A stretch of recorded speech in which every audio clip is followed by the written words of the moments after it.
So, Dr. Shivani, we were talking about how to increase the cerebral power.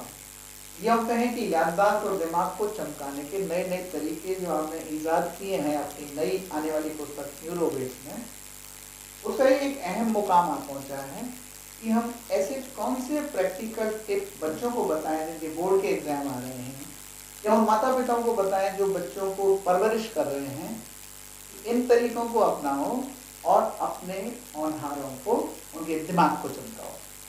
Ji sir, इस किताब में हमने almost 51 ऐसी exercises का डिस्क्रिप्शन दिया हुआ है जिनसे हम अपनी याददाश्त को चमका सकते हैं, या जिससे हम अपने सेरिब्रम को, यानी कि जो सबसे मेजर डिपार्टमेंट है हमारे ब्रेन का, जो ऑलमोस्ट 80% ऑक्यूपेंसी है उसकी, ब्रेन के बाहर वाला हिस्सा, जी हाँ, जिसमें मेमोरी, प्लानिंग और सारे वॉलंटरी एक्शंस होते हैं, वो स्टोर्ड होते हैं। तो उस ब्रेन के उस पार्ट को किस तरीके से हम नया बना सकते हैं या इसे चमका सकते हैं। बहुत जल्दी करिए, जल्दी जल्दी बताइए। पहला टिप ये है, यानी कुछ नहीं करके अगर आप सिर्फ एक नए एनवायरनमेंट में अपना समय बिताते हैं, कुछ समय वहाँ पे जाके अपने आजू बाजू की चीज़ों को नोटिस करते हैं, तो ये सबसे बड़ी न्यूरोबिक एक्सरसाइजेस है।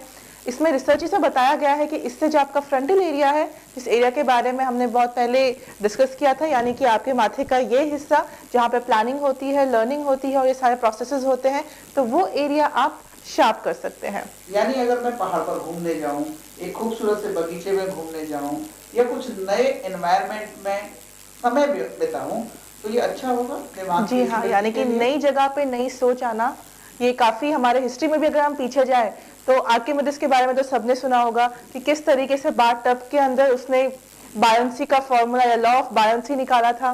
या फिर हम ये भी थोड़ा पीछे और जाएं तो न्यूटन जो पार्क में गया, जिसके सर पे जब एप्पल गिरा और उसको एकदम से नया आइडिया आ गया कि ग्रेविटी करके भी कोई चीज एग्जिस्ट करती है। मैंने सुना है कि स्पेस की ट्रेनिंग देने के लिए नासा के वैज्ञानिकों को 28 दिन तक उल्टा लटका के रखते हैं, ताकि जब वो स्पेस में उल्टे सीधे किसी भी तरीके से उनका ब्रेन ट्रेन हो जाए इस बात के लिए कि उल्टा लटकने पर भी देखने का अभ्यास वैसा ही होता है। इसका मतलब spend time in a new environment is a wonderful number 1 cerebral activity. Number 2 है मेक सेंसरी कैनिस्टर्स, यानी कि हमारा एक जो प्रिंसिपल है जो न्यूरोबिक को डिफाइन करता है, वो ये कहता है कि आप अपने एक से ज़्यादा सेंसेस को इस्तेमाल करें। तो जैसे कि आजकल एग्जाम्स आ रहे हैं, काफ़ी बार ऐसा होता है कि हम कुछ याद करना चाहते हैं पर याद नहीं कर पाते हैं, उससे दूसरे दिन रिट्रीव नहीं कर पाते हैं।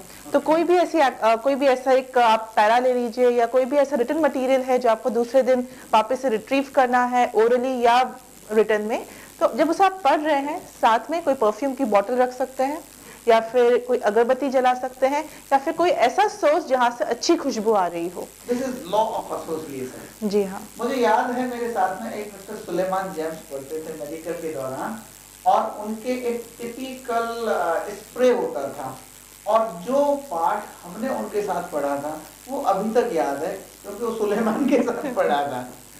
बिल्कुल सर। और अगर बात ये भी कहें कि अगरबत्ती की खुशबू आते ही हम भगवान को याद कर लेते हैं, या फिर जैसे ही रोज की खुशबू आती है तो वैलेंटाइंस डे बहुत करीब है, तो फटाफट दिमाग में वैलेंटाइंस डे की पिक्चर्स ही बन जाती है। तो यही फॉर्मूला यूज करते हुए अगर आप इसे प्रैक्टिकली अपनी लाइफ में इस्तेमाल करें तो चीज़ों को वापस से रिकॉल करना काफ़ी आसान हो जाता है। ना ही ये सिर्फ आपकी पढ़ाई में इस्तेमाल करने के लिए ज़रूरी है, पर ये आप मोबाइल नंबर याद करने के लिए भी इस्तेमाल कर सकते हैं। जैसे मैंने याद किया गुलाब की खुशबू, तो मुझे मिस्टर गुलाब सिंह सत्तावत का टेलीफोन नंबर तुरंत याद हो गया।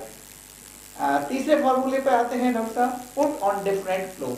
जी हाँ, लगता बहुत आसान है लेकिन है बहुत बड़ी बात। अच्छा। कभी कभार अपने आप को स्टार्स की तरह ट्रीट करिए, कभी कभार अपने आप को थोड़ा स्पेशल फील करवाइए। बच्चे बढ़ाने वाला काम बता दिया आपने गृहिणियों को। लेकिन ये बात शायद हमारे पुरखों ने काफी अच्छी तरह से समझी थी।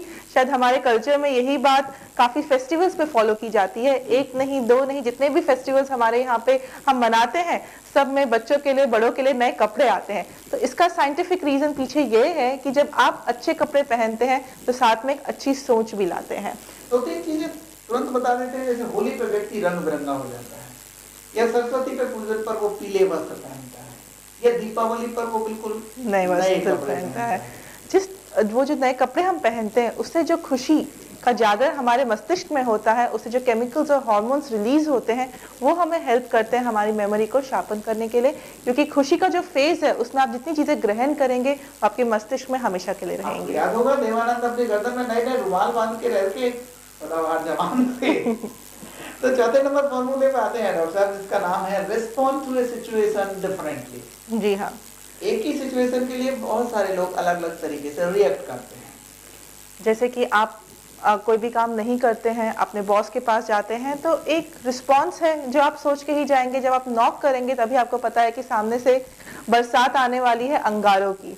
तो अगर वही बॉस अपना रिस्पॉन्स किसी दिन थोड़ा चेंज कर लेता है तो उसका असर उस पर भी बहुत अच्छा पड़ता है, क्योंकि उसने एंगर यानी कि जो नेगेटिव इमोशंस को क्रिएट करता है उसे सप्रेस करके उसने अपने आप के जो पॉजिटिव इमोशंस थे उसे बाहर लाया। साथ में जो उसका सबॉर्डिनेट है जो उसे रिपोर्ट करने आया है उस पर भी ये पॉजिटिव असर जाता है कि नेक्स्ट टाइम जब वो आए तो अपना काम पूरा टाइम पर कंप्लीट करे, और साथ में उसे भी एक पॉजिटिव फीडबैक मिलता है कि जो सामने वाला इंसान है वो उसकी प्रॉब्लम को समझता है। डॉक्टर, माइग्रेन एक रोग है जो मेरे को लगता है कि एक ही निश्चित ढर्रे पर सोचने वालों का रोग है।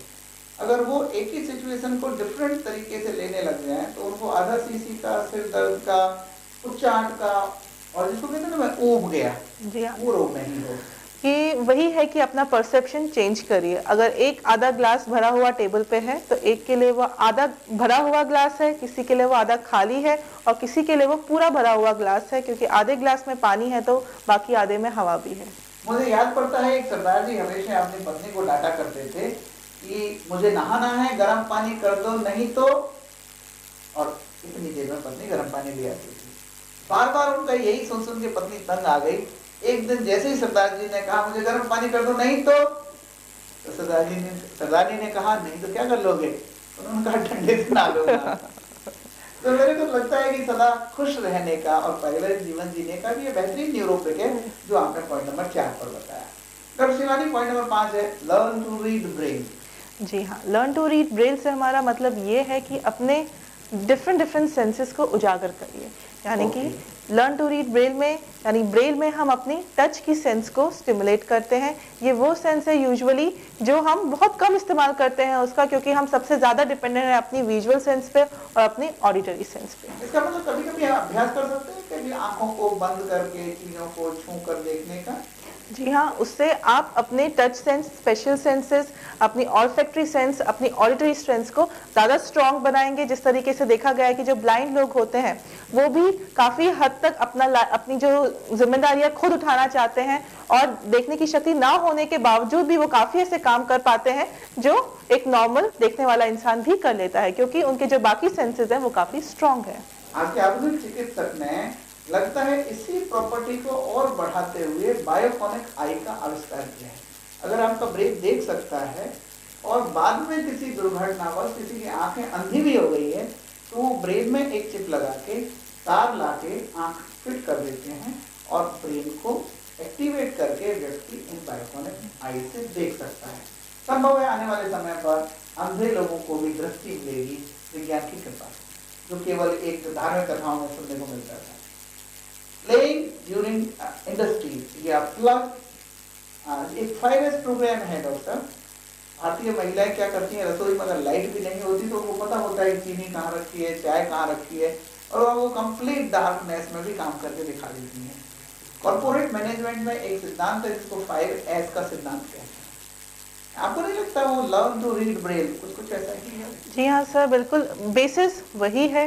कहने का अर्थ वही है कि अपने बाकी की जो सेंसेस है, बाकी की जो आपकी 6 सेंसेस है उन्हें एक्सप्लोर करिए।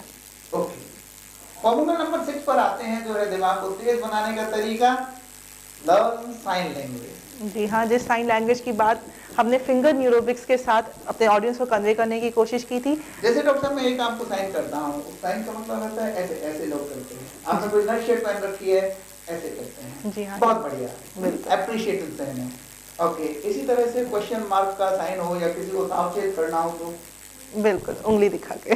ओके, तो जो साइन लैंग्वेज का अर्थ ये है कि जब आप हाथों से अपना इस्तेमाल कर रहे हैं तो आप खुद की न्यूरोबिक्स तो कर ही रहे हैं, साथ में दूसरे की समझ को भी चैलेंज कर रहे हैं। कौन सा ब्रेन का एरिया इससे डेवलप हो रहा है? Is it occipital?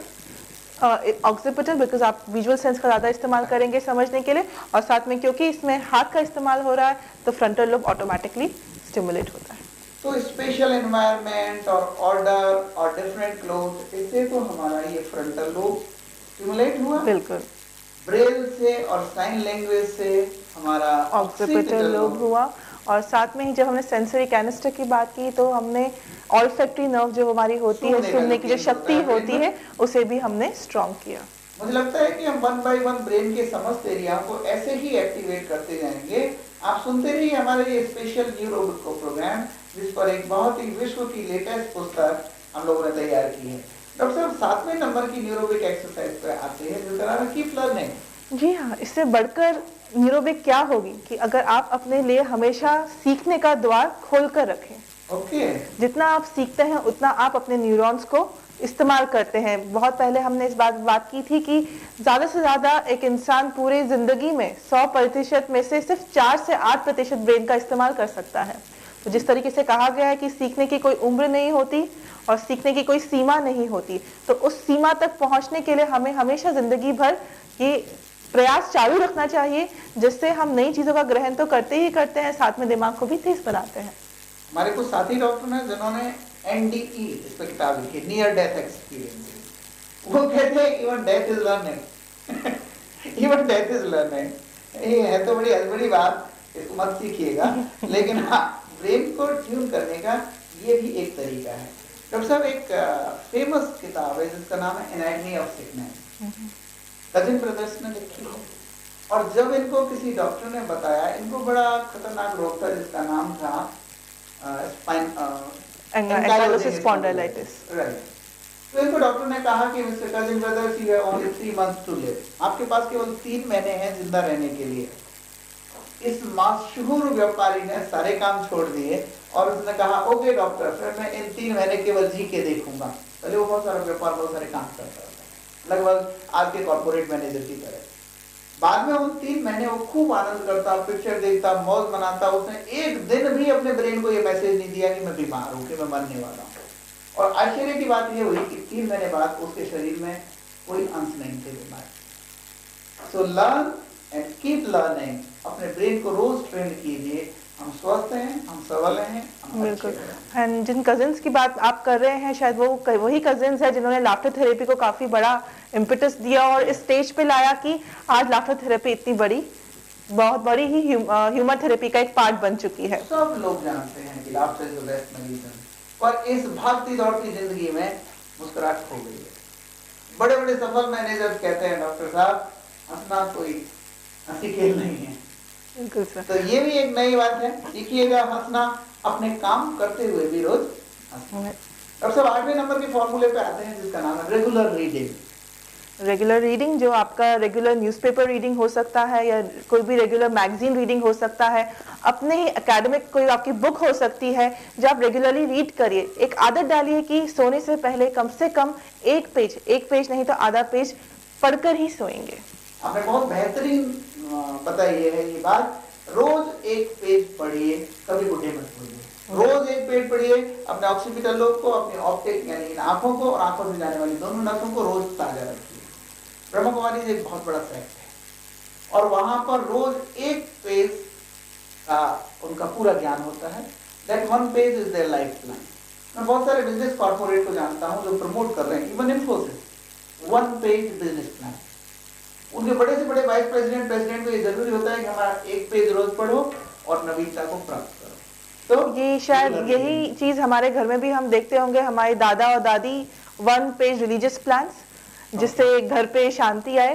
रोज दादा दादी को देखा ही होगा एक गीता का एटलीस्ट 1 पन्ना पढ़ते हुए, किसी भी रिलीजियस बुक का एटलीस्ट 1 पन्ना पढ़ते हुए। तो उस तरीके से जब वो अपने विचार, वो किताब से जो विचार आते हैं वो अपने तक लेते हैं और अपने से घर वालों तक पहुंचाते हैं, तो घर का माहौल भी काफी अच्छा बना रहता है। आपने बहुत अच्छा याद दिलाया।